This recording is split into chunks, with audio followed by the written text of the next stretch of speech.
السلام علیکم پیارے بچوں، آج ہم جماعت چہارم اردو بال بھارتی میں سبق نمبر 8 شفیع الدین نیّر اس سبق کی مشق حل کریں گے۔ دیکھیں گے کیا سوالات ہے۔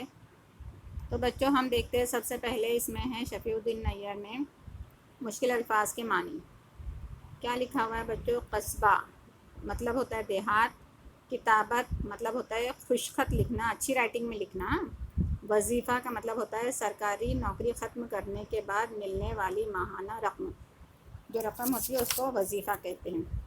تو یہ 3 الفاظ معنی تھے بچوں۔ اس کے بعد دیکھو ہم دیکھتے ہیں کیا ہے سوالات کے جوابات۔ سوال جواب ہے نمبر 1، ایک جملے میں جواب لکھیے۔ پہلا سوال ہے ایک جملے میں جواب لکھیے۔ والد کے انتقال کے وقت نیّر صاحب کی عمر کتنی تھی؟ تو بچوں آپ کو اس کا جواب لکھنا ہے، کتنی ہٹا دینا ہے اور اس کی جگہ پر لکھنا ہے، پورا لکھنا ہے یہاں سے، اور کتنی کی جگہ پر لکھنا ہے 7 برس، اور تھی لکھنا ہے آگے، سوال نشان ہٹا کے جواب کا نشان لگانا ہے، ختمہ۔ نمبر 2، اپنے گزارے کے لیے نیّر صاحب کیا کرتے تھے؟ تو اس میں کیا کرتے ہیں نا، اس کو ہٹانا ہے، اور کیا کرتے کی جگہ بچوں کو پڑھاتے تھے ایسا لکھ کر لاسٹ میں سوالیہ نشان نہیں لگائیں گے، ختم کا نشان لگائیں گے۔ تیسرا، اگر کوئی نیّر صاحب کے ساتھ اچھا سلوک کرتا تو وہ کیا کرتے؟ کیا کرتے تو کیا ہٹانا ہے اور لکھنا ہے جگہ جگہ اس کا ذکر کرتے۔ چوتھا، نیّر صاحب نے بچوں کے لیے کتنی کتابیں لکھیں؟ کتنی ہٹائیں گے اور اس کے جگہ لکھیں گے 70 سے زیادہ کتابیں لکھیں۔ نیّر صاحب نے بچوں کے لیے 70 سے زیادہ کتابیں لکھیں۔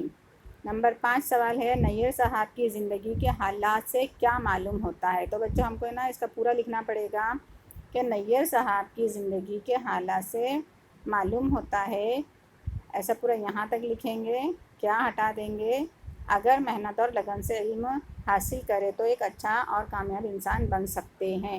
بن سکتا ہے لکھا ہوا ہے تو سکتے ہیں لکھنا بچوں، سکتا ہے نہیں سکتے ہیں۔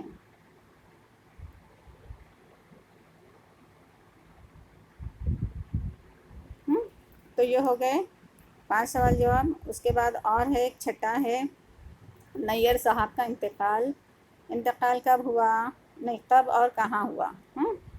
تو کب اور کہاں کی جگہ لکھیں گے نیّر صاحب کا انتقال کب اور کہاں ہٹا دیں گے، اس کی جگہ لکھیں گے 30 جنوری سن 1978 عیسوی دہلی میں ہوا، ایسا پورا لکھنا ہے اور آخر میں نشان۔ اب ہے مختصر جواب لکھیے، یہ والا، نیّر صاحب کی وقت کی پابندی کا واقعہ بیان کیجیے۔ وہ وقت کے پابند تھے نا، تو اس سے کس واقعے سے پتہ چلتا ہے؟ ایک بار انہیں ایک جلسے کی صدارت کے لیے بلایا گیا، وہ گھر سے وقت پر نکلے، راستے میں ایک صاحب سے بات کرنے کی وجہ سے دیر ہو گئی تو وہ دوڑتے ہوئے پہنچے۔ جب لیٹ ہو گیا تھا، دیر ہو گئی تھی، تو وہ کیا کیے، اس جگہ پر جلسے کی جگہ پر دوڑتے ہوئے پہنچے اور پھر اپنا جو بھی کام تھا وہ کیا۔ تو اس سے سمجھ میں آتا ہے کہ وہ وقت کے بہت پابند تھے۔ اور بچوں اب ہے خالی جگہ میں مناسب لفظ لکھو۔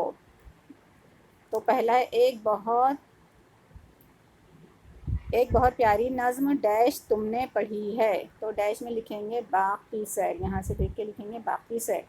نیّر ان کا تخلص ہے، کیا ہے ان کا تخلص؟ بچوں یہاں تھوڑا غلط ہو گیا، شاعر لکھ دیے یہاں پر غلطی سے، لیکن اس کی جگہ پر آئے گا تخلص، نیّر ان کا تخلص ہے۔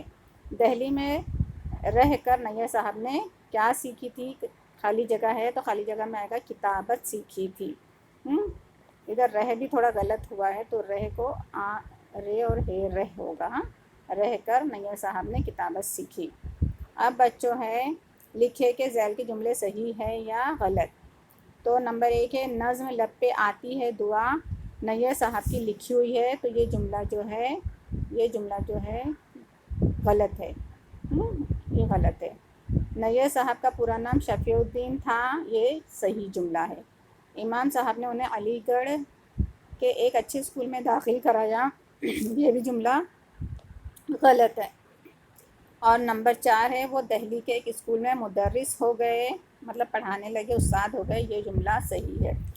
تو بچوں اس طرح ہم نے سوالات کے جوابات، خالی جگہ، صحیح غلط جملے، یہ مشق ہم نے حل کی ہے۔ اب آپ اس کو لکھیں گے اور پڑھیں گے بھی۔ اوکے بچوں، اللہ حافظ۔